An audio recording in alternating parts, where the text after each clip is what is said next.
I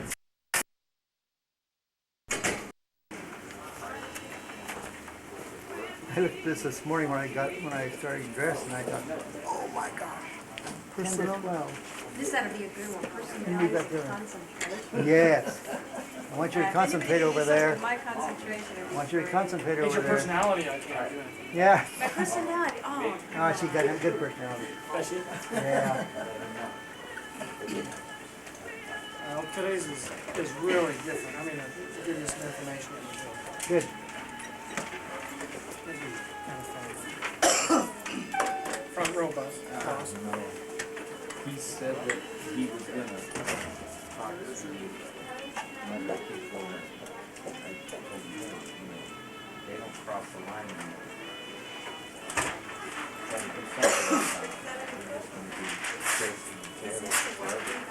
Thank you. Well, I had a session the other night with a gal who's been badly abused. She says to me, really badly abused by a boy. Donna, you have a call on line 4. Donna, line 4. We went through some routines with her that we called her. She was without hope. I asked her where she could envision herself 20 years from now. She said, still at home, living at home, because if she left home, her mother would get beat instead of her. So she would stay home with her father. Come on, Evelyn. But she came away, I don't know, good or bad, she moved out of the house. Moved into her girlfriend. But she came out, I think better, because she came over here last night. So she was, her personality, she was starting to come out. She was much more warm. I heard a shot of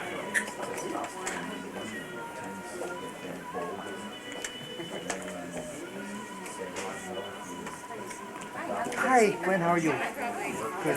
I have a real problem with Well, they'll show up all of a sudden. Yeah. especially if something wrong. Yeah, I don't know. I quit taking aspirin. Well, I said, Come on, Bonder. Come on, Bonder. Oh. Yeah, Bonder.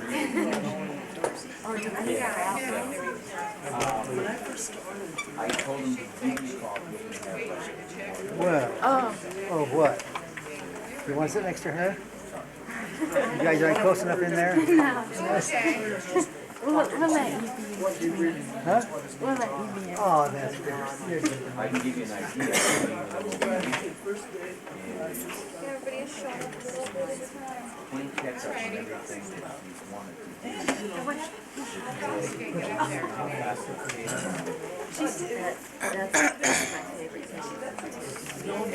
What's that? This is what we're going to do. Personalities and concentration. Concentration. Personalities and concentration. A little frustrating. Yeah. Come on, Jim. I'll be right with you, senor. Get in here. Please hear Fred. That's encouraging. She's so modest too. Good. Yeah, she's herself. Not herself. She is so. I really hope that's I said this. How many did she go? Chose the back row.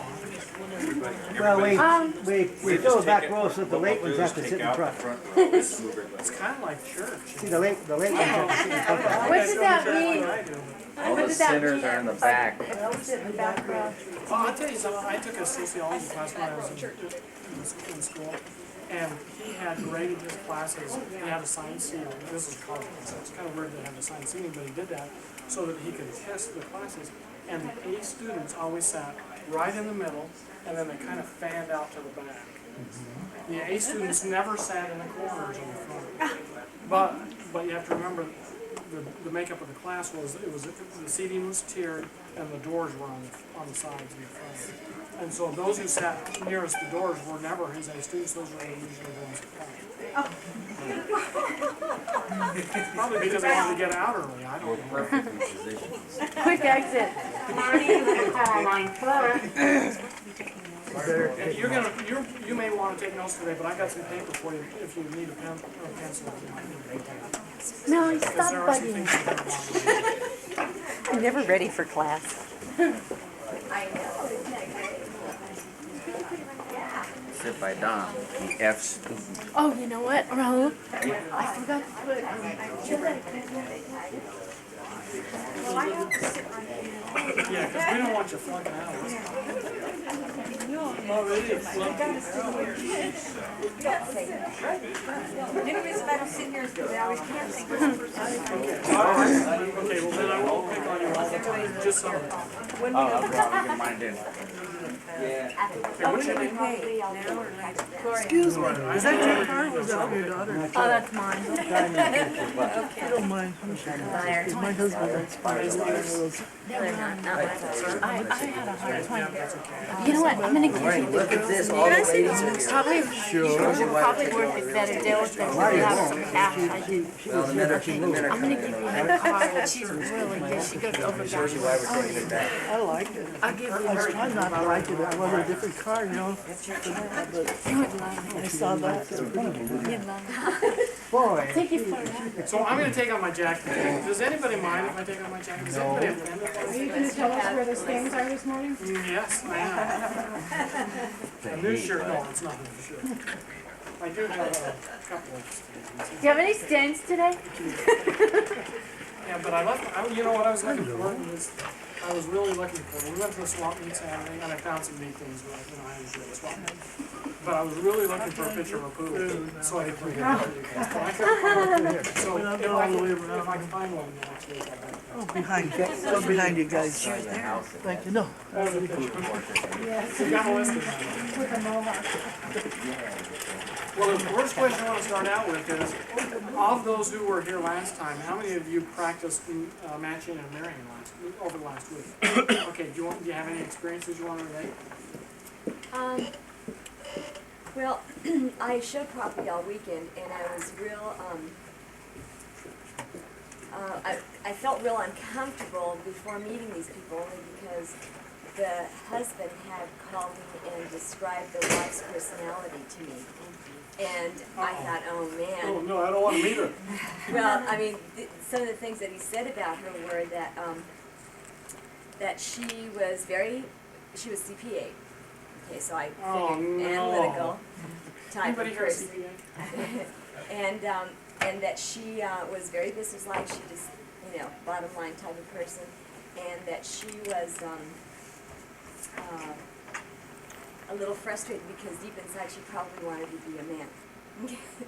So This is what he told Her us. husband saying that? he's a salesperson, so he We're in trouble. Yeah. Does anybody show this to them? and basically, it was going to be her choice of home, so she was the one that had to be pleased. So being a salesperson, he, wanted me to know that about her so that I can work, with that. Right, so I thought, well, okay. And before I dressed in the mornings, before meeting them, I, try to choose things that might, kind of coincide with her type personality, and it worked. It was so funny because we both days had the same colors on, So, I never put my seatbelts on, and I'm not bragging about that, but I don't. And she did, so I did, I did things like that, and she was great. She wasn't at all what I thought she was going to be like. But I think that the way I acted helped her be more comfortable and just more relaxed about it. What, anybody else do anything else with matching and marrying? Did I ever tell you the story about the girl in the grocery store where I shop? Every time I go in, I do something to try and be more like her. I try to match her. And my wife always looks at me like, what are you doing? You met my wife. A little skeptical. Anyway, she, but this girl thinks that, like, we're best friends. And over the check stand, she'll tell me problems that, gosh, I don't want to know. Anyway, so you can do a lot of things with matching and marrying. If you'll practice that, you'll get along with people that you thought previously were almost impossible. What I'm going to do is I'm going to hand out something here. Before I hand out, let me give you a preface for today's lecture. You're sitting kind of far back.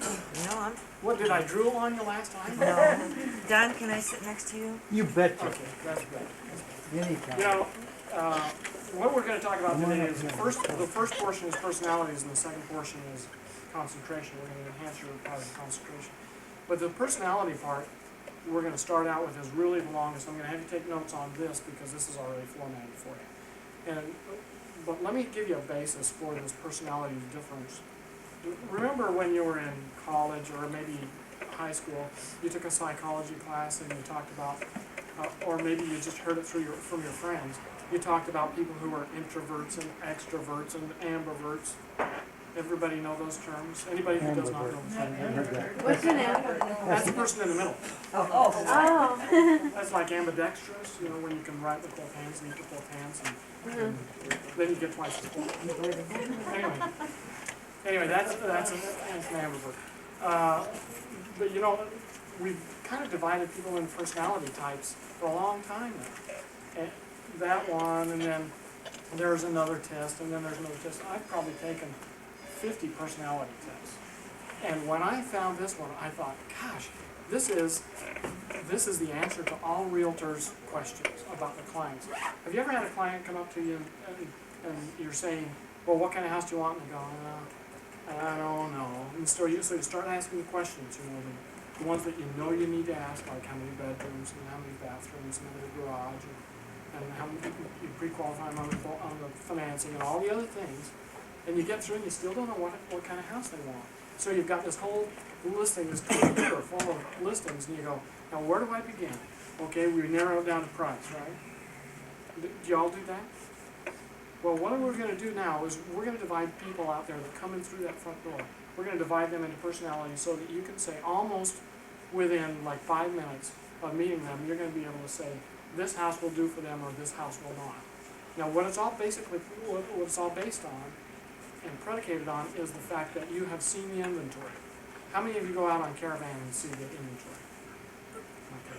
That is probably, Steve will attest to this, we used to do that every week in our office, didn't we? And the reason for that is because if somebody comes through and you know what kind of house they want, but you don't know what kind of inventory you've got, you're no good to them. You've got to go to the computer and spend hours at the computer and then go out and see the properties and then take them or whatever and flounder. But if you know the inventory, then you're going to be a lot better off. You're going to have an edge up on the competition. You're going to be just that much better than Jim Shue down the street, or whatever his name is. Okay. So go out and see the inventory. Now, continue to do that, and as we go through this personality, you're going to learn about each one of your cells. You're going to learn about your own cells a little bit more, and why you do some things. Now, what this is based on is sensate representation. What that means, essentially, is that each one of us has experienced something or many things in our lives that determine our personality today. And we represent things as much in our minds, in our memories, just as much the things we did as the way we did those things. The way those things were internalized into our brain, into our memories. And for instance, a child might be born and raised in a family. I was telling you about a gal I met with just last night and prior, who had been badly abused by her father. And if you're badly abused by your father and the whole time he's beating you, he's telling you you're ugly, as this girl was, she's going to grow up thinking she's ugly, right? But that's not all. She's also going to grow up hating men.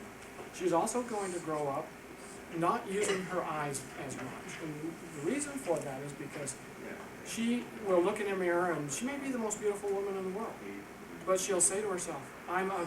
This is the standard and that makes me ugly. And so everybody from here on out is better looking than I am. And so what she's going to do is she's going to say, I don't want to look at people because all I see is ugly people, especially if she's really beautiful and she thinks she's ugly. Because then everybody in the world's ugly. Okay, see what I mean? And so she's going to look at people and not really see what they look like. And she's going to look at other things and not really see what they look like. And a personality type is born. But a personality type is actually not born with that, but with other things. You see, the stress that we go through each day of our lives determines something that we will be later on. And based on that stress, we will eliminate certain of our senses.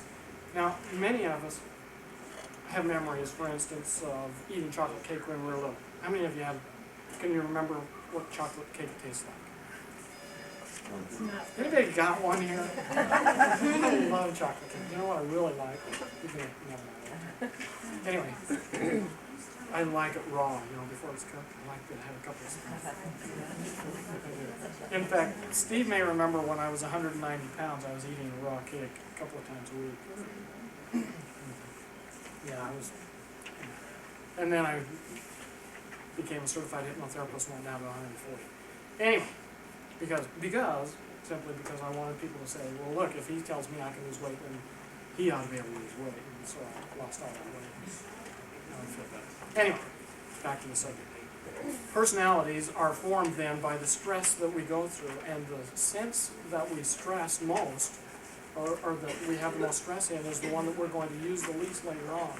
Now, most people will remember something like the chocolate cake, and that is what we call a gustatory representation. When you remember that taste of that chocolate cake. Now, you may remember somebody way back that you first fell in love with. Remember the first person you fell in love with? And they had a cologne, maybe. Or just remember a cologne that you really like, and remember what that person looked like. And you can remember a lot of features about that person just by conjuring up in your mind the memory of that odor, and how good that was, and how excited it made you, how wonderful you felt. Well, that's an olfactory representation. Now, most of us have some of those, unless we don't have any sense of smell, or gustatory, we don't have any sense of taste. Anybody do not have any sense of taste? Good. Anybody not have any sense of smell? Good. Okay, so we're right on top of it here. But you know what? Most of our memories come in three other forms, and they are visual. The things that we remember is in picture form. And the things that we remember auditorily, the things that go through our ears, and kinesthetically, the things that we touch or feel. And those three senses are the ones that are representative of almost everything that we have in our subconscious, every memory that we have. And those memories, whether we can remember them consciously or not, are the things that make up our personality. And so we've divided people into those three main groups: visual, auditory, and kinesthetic. And what happens then is, you'll see as we go through this, now that you know what those are. I'm going to pass these out. Each one of you take one, and you can take notes on these. These are yours. What you'll want to do is maybe pick a key word. Remember when you were taking a real estate exam, there was a key word? Well, this is the key word. You might want to write down in the appropriate column. It's something that will remind you later on of this particular personality type, so that you can remember what they were like, what they really like deep down inside. And this is going to help you out. Now, keep in mind that with stress, we get stress all the time in our lives. It doesn't matter where you are or what you're doing. Stress comes into play. And as that stress comes around, you may change. And I'll tell you a story later on about my wife. And she's heard me tell this story, and she laughs along with it. So it's okay to tell. Yeah, she knows. Yeah, I always talk about that mistake. Yeah, she's a good woman. She puts up with me in a lot of different things. So the first thing, what we're going to talk about, we're going to talk about all of these things and how they relate to the different personality types. So that within a couple of minutes, maybe 10 minutes tops, while you're matching and marrying them, you'll be able to find out really what they're like deep down inside. The first thing on the list is, what we're going to do is, I'm going to have you read these off because I can't remember what order I'm typing them. So let's start with you here. Okay. A visual person, someone who stores most of their memories in visual. Well, let me back that a little bit. I forgot something I have to tell you. Just because you are visual or auditory or kinesthetic doesn't mean that those other patterns don't work at all for you. It just means that you favor that one. For instance, if you're visual, then you see better than you hear. Now, it doesn't mean you can't hear. It doesn't mean you're bad hearing. It just means your memories are not stored in that fashion. Okay? Or one of the other systems or patterns, as they call it. Okay, so here. A visual person usually has their hair combed or brushed, and they will be more likely to use hairspray or mousse or gel of some sort, and will always be in place. They won't go outside unless their hair is in place. An auditory, they take it or leave it. Sometimes theirs are and sometimes theirs are not. And the kinesthetic has a hairstyle that we call, what I call, a wash and wear hairstyle. And the reason I call it that is because I have a brother-in-law who lives in Colorado. And he makes fun of me because I use hairspray and mousse sometimes. And he says those visuals, because he's been through this class, he says those visuals look like they've had a popsicle stick or a sucker stuck in your hair because they use too much mousse. Sometimes you can use too much mousse. But anyway, that's what he thinks it was. Well, what does he do in the morning? He gets up, he takes a shower, he washes his hair, he combs it, and he walks out the door. Not a thing on it. That's what I call a wash and wear hairstyle. Now, some people in this group have a wash and wear hairstyle, and that's okay. Don does. Don does. I like it. Washcloth. A washcloth hairstyle. Yes. Yeah, that's what it is. So you wash them there. That's right. And a wash and wear hairstyle is okay for those who have it. But a visual would never be seen like that. A visual has to have their hair in place all the time. I have a friend who jogs every morning. Actually, he doesn't jog, he runs. And when he runs, before he runs, he combs his hair and uses hairspray. When he's running down, he runs almost 10 miles a day. And he runs every day. And he has to look good no matter what. What's next on the list? Beard. Beard. A visual will almost never have a beard, facial hair of any kind. Sometimes they will, but not very often. And the reason is because they think that the difference between human beings and the lower life forms is facial hair. Okay. Now, auditories don't think that, and kinesthetics don't think that. I've seen auditories who have a full beard, and the reason they do that is because they're a little bit bashful. We'll talk a little bit more about that in a minute. But more often, a kinesthetic person will have a full beard because, frankly, they won't ever trim it. You know, when it looks shabby down on the neck and stuff, they won't trim it because they don't shave. How many guys out there like to shave? See, girls, how lucky you are. Shave what? Sorry. Well, we don't like to. Your beard. Right. I'm talking about beard. I'm not talking about that. I know you don't, but we don't notice that right off. I mean, some of us do. Okay. I hate when they wear tank tops. I was gonna say, depends on what we're wearing. Oh, that can be ugly, especially when they're riding a bus. Yeah, we have to shave 2 places. That's right. You just have to shave. We are lucky, aren't we, guys? I think I'm going to turn kinesthetic and never shave again. Okay, what's next on the list? Nails. Okay, nails. A lady would more likely get her nails done than anybody else. An auditory probably won't because she's usually using a typewriter or a computer. And, you know, good-looking nails or long nails get in the way when you're typing. My wife, when she was visual for a while, had long nails. She had her nails done all the time, every week, and if she lost one, she'd go back and get it. Now that she's a payroll manager, she's at the computer all day long, and she types, and she never gets her nails done. Yes. I don't know if I missed it or not, and I apologize if I did, but kinesthetic, I understand visual and auditory, but On which? I don't understand. Oh, touching. Oh, touching, yes, I'm sorry. They're the ones who store memories in the way that actually they feel. Now, the way the memories make them feel. Now, the auditories also, by the way, store logical information, and we're going to get more into that because they're really logical thinkers. And now, beard, the kinesthetic, we've done the beard. What was next? Nails. Okay, we're on that. Jewelry. Let's finish nails first. The kinesthetic will almost never get their nails done. I have a sister-in-law who is a lift operator in Colorado. Do you think that girl ever gets her nails done? Only when she comes to LA and sees my wife, and my wife does her nails for her. And then since she gets on your plane, I'm sure she rips it out. Okay, next was what? Jewelry. The visual will wear jewelry that matches. Auditory may wear jewelry, but it doesn't necessarily have to match.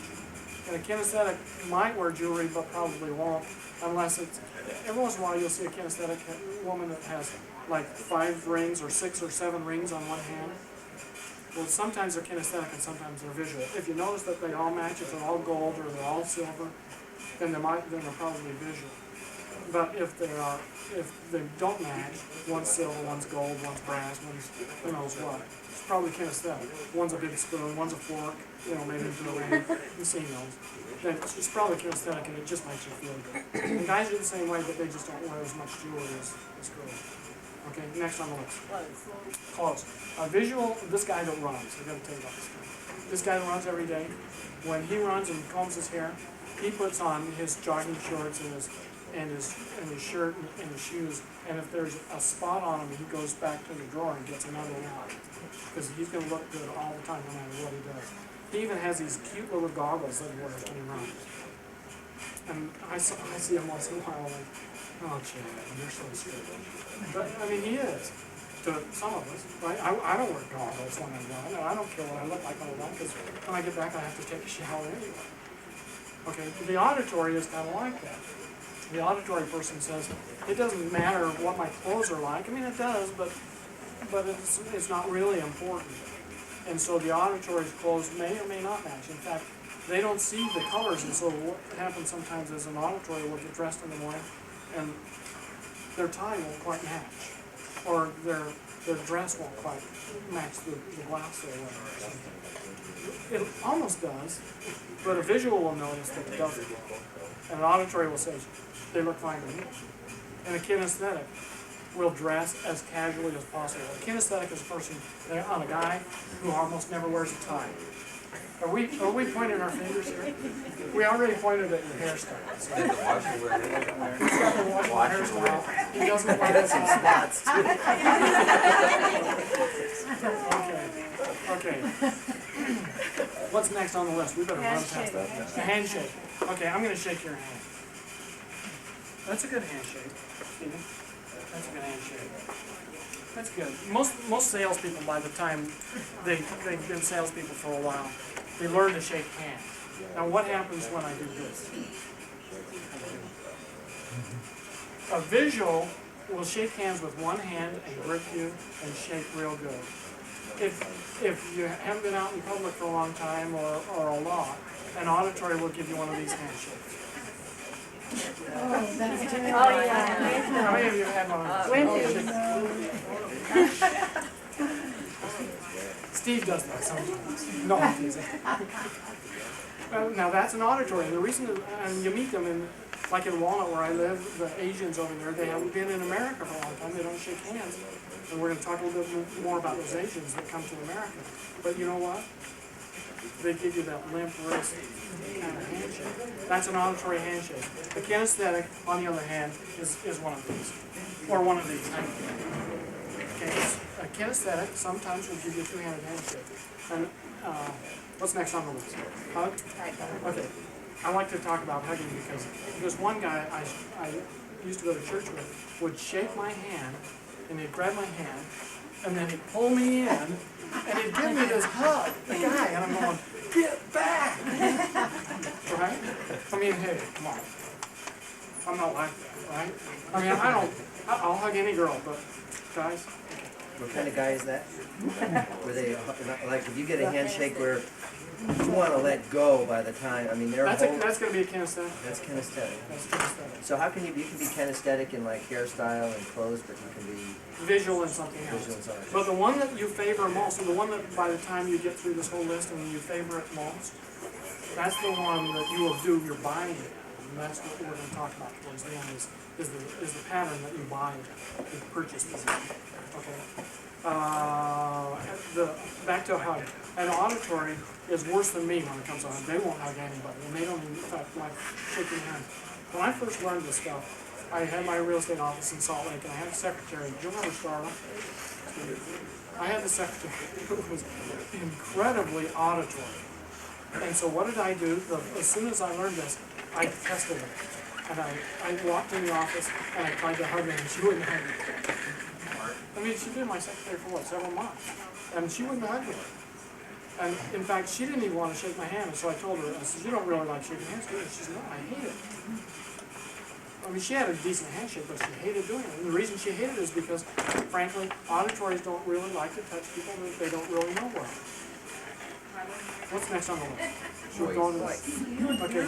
Europeans say all of us, the men always Iranians, Iraqis. Yeah, well, we're talking about America here now. No, but they're here too, and I see them hugging each other, the men do. Now, why is that, though? What pattern do you think they follow? I'll bet they're not auditory. We're going to talk about countries that people come from. Maybe they use like a handshake though. I mean, they hug and they each side of the cheek. That's right, they do.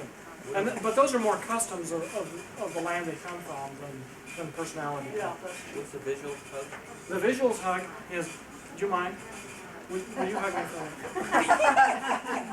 Hug for these guys, come on. I told you I'm picking on you all the time. Okay. This is a visuals hug. See how quick and easy that was? They'll hug, but they won't hug for a long time. Did you get that when she got up to you? Yeah. She didn't want to hug. What'd that feel like? He's married. Okay, but the auditory, remember, doesn't want to hug you at all. Okay, next was Breathing. Oh, no, Voice. voice. Okay, the visual's voice is a little bit higher than normal, higher pitched, and the auditory a little bit lower, and the real deep voices are generally the kinesthetics. And the reason for that is because of the way they breathe, which is nice. The visuals usually breathe higher in their lungs. Remember we were talking about this last week, watching a guy breathe or watching a gal breathe? If you watch people the way they breathe, that's one of the key factors in the personality type. And the reason for that is because a visual is going to breathe higher. In fact, the bottom of his lungs, they're almost upside down pear-shaped because a visual's lungs almost never expand at the bottom. They never get the full effect out of their lungs. The auditory will usually get a pretty good breathing, and the kinesthetic is almost like a right side up pair, where the bottom of it expands more. Okay, and this is related to what's next, posture? After breathing. Okay, after breathing, posture. And this is related to, see how they're kind of falling into line here? The visual posture is erect. In fact, the visual, when he's standing there, he'll be standing up, and he'll be standing very erect. Where the auditory might slouch just a little bit, right? And then the kinesthetic, they'll probably slouch a little bit more, even more, be real comfortable, real one-legged standing. Sometimes on the foot. Where the visual will almost always stand on both legs, in fact stand like they're in attention. And when it comes to sitting's next. The auditory, just talk about standing. Okay. The visual will sit almost the same way he stands, very erect, or she, very erect, and almost at attention all the time. The auditory will lean down just a little bit more, and get a little bit more comfortable in the chair. But the kinesthetic, they're the ones that... Hi Vince, how you doing? Looks like Vince. Vince is fantastic. Vince Crucis is over there, you're all looking at him. Okay, you kind of get the idea of the posture. Okay, what's next on the list? Is kinesthetic good? Is your broker good? He's a good broker, right? Then kinesthetic must be good. Okay, good. That's a question that doesn't should matter. be answered at this point. It doesn't matter. That's Kinesthetic's how you're gonna good, handle it. auditory's good, and visual's good. It doesn't matter. What you are is what you are, and don't try to change. Because that's what you are, and you're fine. We like you all. Even you, man. Okay, where were we? I'm sorry. Eyes. This is something that's kind of funny because a lot of people have, over the past 10 years, have gone around giving classes on how to pick out personalities and what kind of car they're going to buy or house they're going to buy, based on looking at their eyes and where their eyes go. I'm going to tell you some things about their eyes, and it's a little bit different than those classes taught, but some more research has been done since then. What happens is the visuals